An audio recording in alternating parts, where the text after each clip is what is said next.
চলো চলো ওই মহারাজের কাছে যাই। কিন্তু কিন্তু এখন তো রাজসভা বন্ধ হয়ে গেছে। তাহলে তাহলে কাল সকাল সকাল যেতে হবে। হ্যাঁ, ঠিক রাজসভা শুরু হলেই।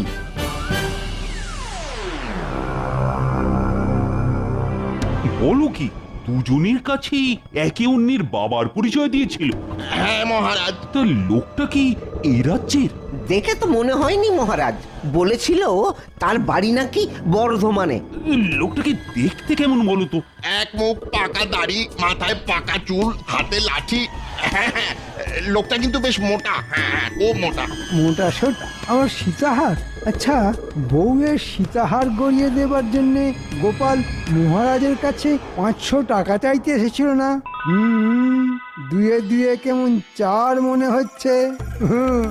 এই সুযোগ গোপালকে এবার হাতে নাতে ধরতে হবে। কি মহারাজ, জোচ্চোর ধরা পড়বে তো? অবশ্যই পড়বে, পালিয়ে আর যাবে কোথায়?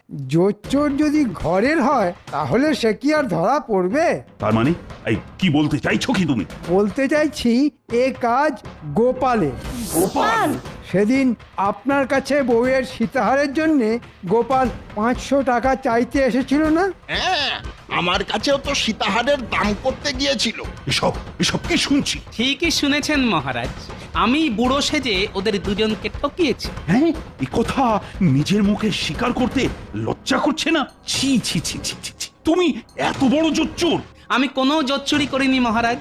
ওরা আমার সঙ্গে বাজি ধরেছিল যে ওদের নাকি ঠকানো যায় না, তাই ঠকিয়ে দেখিয়ে দিলাম 2 পুরুষ 10 পুরুষের ব্যবসায়ীকে হাসতে হাসতে ঠকানো আমার বাঁ হাতের খেলা। ওলা ময়রা, শেকরা, এইসব কথা সত্যি? হ্যাঁ মহারাজ, সত্যি। তাহলে আর কি, বাজি ধরে হেরে গেছো? গোপাল তোমাদের হারিয়ে ভূত করে দিয়েছে। গোপাল, তোমার এই বুদ্ধির জন্য আমি তোমাকে 1000 টাকা পুরস্কার দেব। দিয়ে দিন তো মহারাজ, ওই টাকা আমি ছুঁড়ে মারি শেকরা আর ভোলার মুখে। তবে একটা নালিশ আছে মহারাজ, শেকরা আজকাল গয়নায় বড্ড খাদ মেশাচ্ছে, আর ভোলা রসগোল্লার রসে চিনি দিচ্ছে কম, মানে লোক ঠকাচ্ছে। ওদেরও এই ঠকানো বন্ধ করতে হবে মহারাজ। কি শেকরা, ও ভোলা, কানে গেছে? গেছে মহারাজ। আর আমরা এ কাজ করব না, কখনো না। ধুর, এবারেও গোপালকে কি ছুটি করতে পারলাম না।